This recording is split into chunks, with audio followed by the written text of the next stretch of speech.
Fala, meu povo! Voltei. Tava com saudade de gravar, voltei aqui para gravar um videozinho para vocês. Esse mês, outubro, vai ter especial China aqui no canal. Estava com os probleminhas aí com o seu Instagram, a gente não conseguiu anunciar isso antes, então já tô anunciando nesse vídeo aqui, começando, né? 1º de outubro marca a data, né, que o Partido Comunista Chinês, o PCC, né, chinês, chegou, né, ao poder, a revolução em 1º de outubro de 1949. Por isso a gente resolveu fazer um especial China aqui no canal. A China, que é uma nação, um país muito importante no mundo hoje em dia, e é um país que a gente não estuda muito, né? A gente sempre fala da China no contato com o Ocidente, ali a partir do século XV, do século XVI. A gente fala dentro de outros conteúdos mais rápidos, mais importantes para a história, né? Dentro do colégio, dentro de vestibular. Então a gente resolveu fazer um especial China. Hoje, o primeiro episódio, vou falar da China antiga. Então já sabe, roda a vinheta, editor, que sou eu mesmo.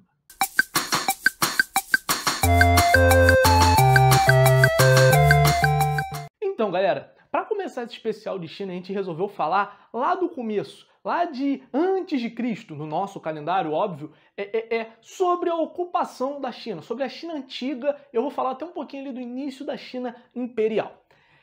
Para tentar entender primeiro, né, os primeiros vestígios de ocupação que se tem na China são ali por volta de entre 7 e 5 mil a.C. Primeiros vestígios de ocupação humana na China, não necessariamente estabelecimento de cultura, estabelecimento de grupos fixos, né? A gente só vai ter grupos fixos se estabelecendo ali por volta de entre 3 e 1800 a.C., né? Porque a gente vai ter indícios de uma cultura em alguns locais da China. Que locais são esses? Os chineses não são de outro planeta. Assim como outras sociedades da antiguidade, como egípcios, como babilônicos, ou babilônios, não sei. Eles precisavam dos rios para se desenvolver. Não tinha estação de tratamento d'água, não tinha esgoto encanado, não tinha água chegando na sua casa através de um filtro. Então eles precisavam estar perto dos rios para viverem. Nesse sentido, você tem dois grandes rios que vão ser os principais focos de ocupação na China antiga: rio Huanghe, conhecido popularmente como Rio Amarelo, e rio Yangtze, conhecido popularmente como Rio Azul. Os primeiros vestígios de uma ocupação fixa na China, como eu disse, entre 3 e 1800 a.C., são exatamente vestígios do surgimento de uma cultura, né? Cultura Yangshuo, pertencente ao Rio Amarelo, cultura Yangshuo é do Rio Azul, e cultura Longshan, pertencente ao Rio Amarelo. O que vocês têm que entender? O que é cultura, né? Eu fiquei me questionando. O que é cultura? Quando eu estava lendo, pesquisando, o que é cultura? Então, exatamente, sociologicamente é bem difícil definir cultura, mas mais ou menos são inícios, vestígios de uma ocupação, né? De uma ocupação de um grupo de pessoas, uma ocupação de grupos que vão, né, estabelecer formas de convívio, vão estabelecer, né, traços, vão deixar ali objetos que vão identificá-los como um povo reunido, né? O mesmo idioma, etc. Enfim.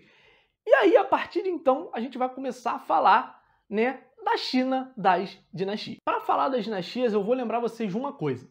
A gente tem 3 grandes dinastias que a gente conhece como as dinastias formadoras da China: dinastia Xia, dinastia Shang e dinastia Zhou. São as 3 grandes dinastias formadoras da China, e você depois vai ter outras várias dinastias que são dinastias da China imperial, que começa pela dinastia Qin e depois vai ter a dinastia Han. Eu só vou falar até a dinastia Han, e eu não vou falar do período de 1000 anos, né, entre a decaída, o declínio da dinastia Han, ali em 200 depois de Cristo, até 1200, quando entra o Gengis Khan com o Império Mongol e domina a China.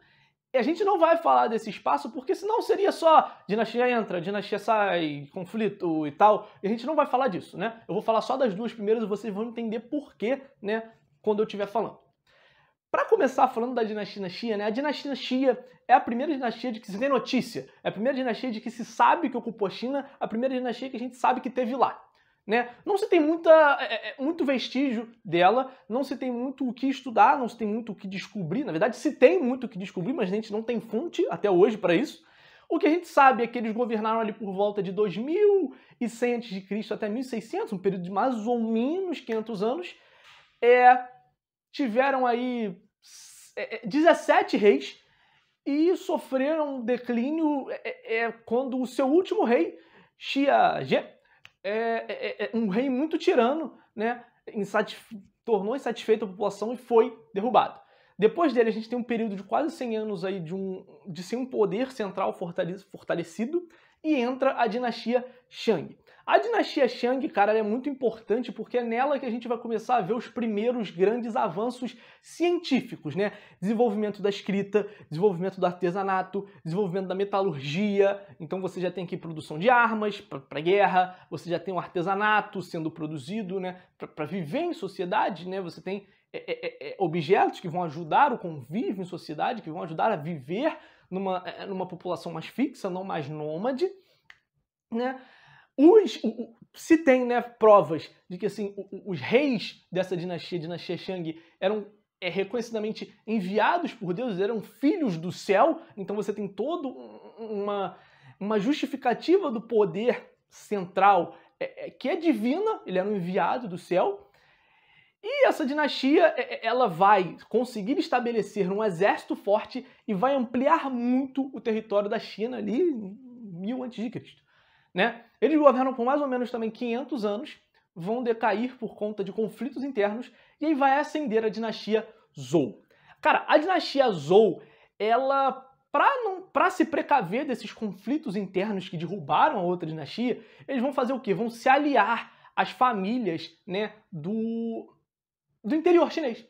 Eles vão se aliar a essas famílias do interior e vão utilizar essas alianças para se manter no poder. Só que no longo prazo, isso é exatamente o que vai derrubar eles do poder. Porque essas famílias do interior, entre muitas aspas, nobres, né, chamar eles de nobres é um anacronismo, vou explicar isso no fim, vão se fortalecer e vão derrubar o poder da dinastia Zhou. Isso ali mais ou menos em 600, 700 a.C., e aí a China vai ficar dividida em 7 grandes reinos, né? 7 grandes reinos separados que formam o território chinês que a gente conhece hoje. Isso só vai acabar com quem? Com Qin Shi Huangdi, que é o nosso querido Qin Shi Huangdi, um grande guerreiro que vai conseguir derrotar militarmente cada um dos 7 reinos e vai unificar a China, dando início à dinastia Qin, por causa do nome dele, óbvio.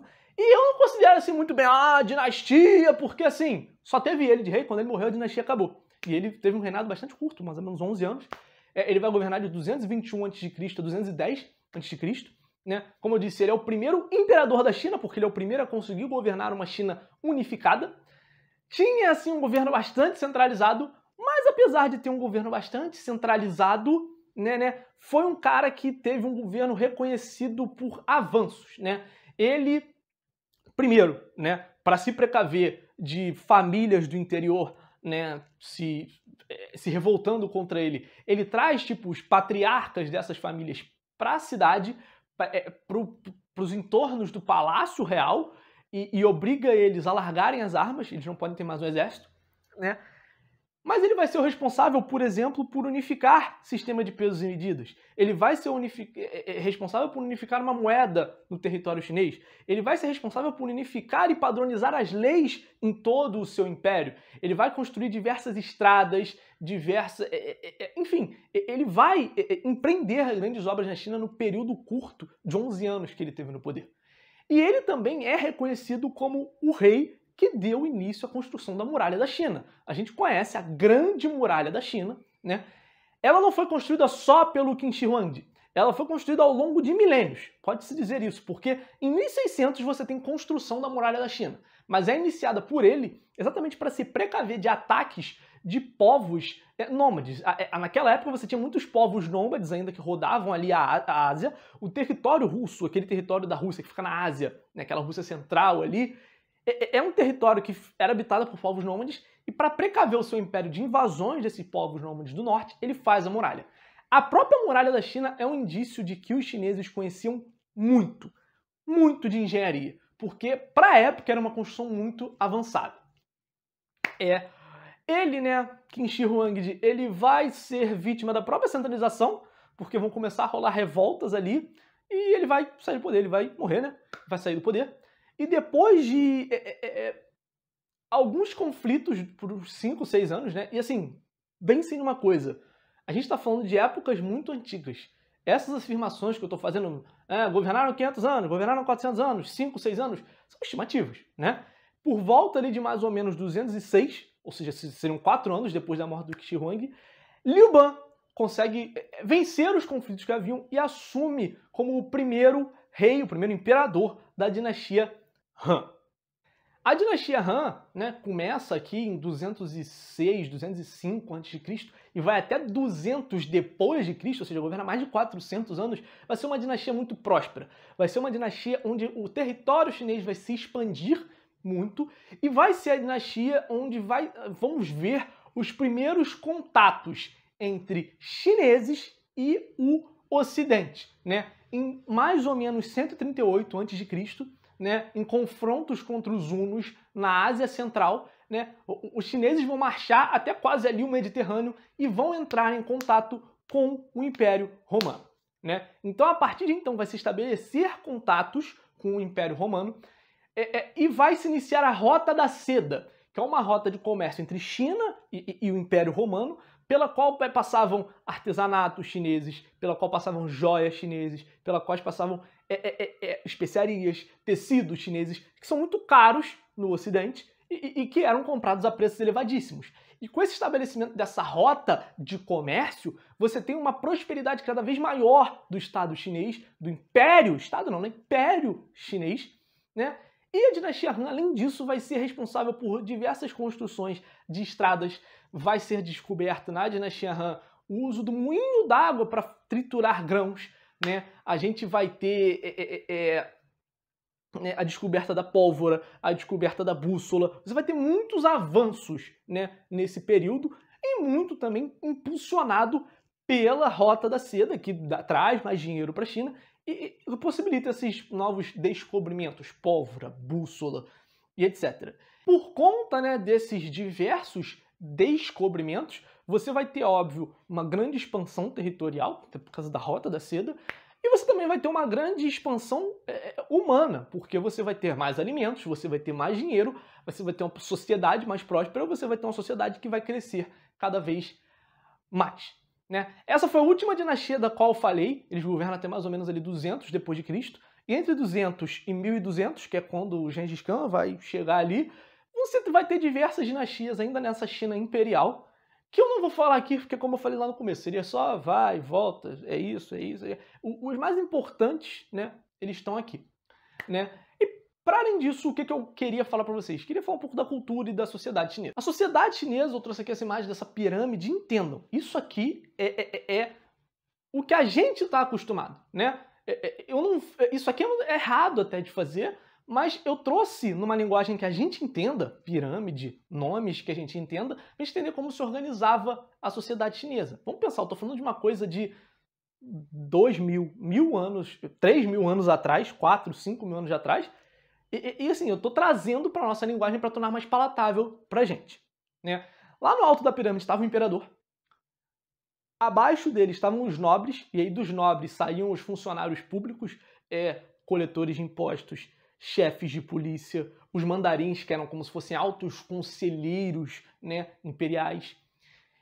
Abaixo desses nobres estavam, no caso, comerciantes e artesãos, e abaixo desses, lá na base da pirâmide, parte mais cheia, óbvio, estavam os camponeses. Entendam, os camponeses aqui são quem mais sofre. Aí você pode me perguntar, mas por que os camponeses são quem mais sofre? Porque o camponês aqui na China Imperial era pau pra toda obra. Guerra! Chama os camponeses que eles vão pra guerra com a gente. Tem uma obra, vão construir a muralha da China. Chama os camponeses que eles vão construir a muralha da China. Então eles são quem mais sofre. Às vezes eles tinham quase um status de escravo, né? E ficavam bastante ferrados ali na China Imperial. Por último, vou falar da religião, né? Eu não sou grande especialista em religião chinesa, religiosidade chinesa. Eu não vou me alongar muito, até porque eu não sei. Eu não tenho informações para falar tanto disso. Mas você tem duas grandes correntes religiosas, né? Você tem o taoísmo e você tem o confucionismo, né? O confucionismo, ele vem do filósofo Confúcio. A gente até conhece aqui no Ocidente o Confúcio, o nome não deve ser estranho para vocês. E assim, a religião se baseia em diversos valores, são mais de 5 ou 6 valores, eu não lembro de todos eles, mas você tem que viver de acordo com esses valores e respeitando sempre os seus antepassados. Eles dão muita importância aos seus antepassados. E é assim que você vive dentro da religiosidade confucionista. O taoísmo é aquela religião famosa pelo yin e yang, né? Você tem o yin, que é noite, escuro, e yang, que é dia, claro. É muito mais do que isso, dia, noite, etc. Mas eles são dois fenômenos, duas realidades opostas que se complementam, né? E no seu equilíbrio existe a gente, um mundo, né? Que é o Tao, né? Ela também é uma religião que deriva de uma corrente filosófica, eu me esqueci agora o nome do filósofo. Vou botar aqui para não deixar, né, vocês desamparados dessa informação. Mas é isso. Dei conta dessa China antiga, dei conta da sociedade, dei conta um pouco da religião, falei das dinastias, não sei quantos minutos esse vídeo tá. Mas enfim, espero que vocês tenham gostado. Esse é só o início dessa nossa jornada. A Ana vai falar um pouquinho para vocês de Gengis Khan. A gente vai falar, óbvio, da China mais no contato com o Ocidente, vai falar da Revolução mais a fundo do que eu já fiz, enfim. Valeu, galerinha. Espero que vocês tenham gostado. Tchau, tchau.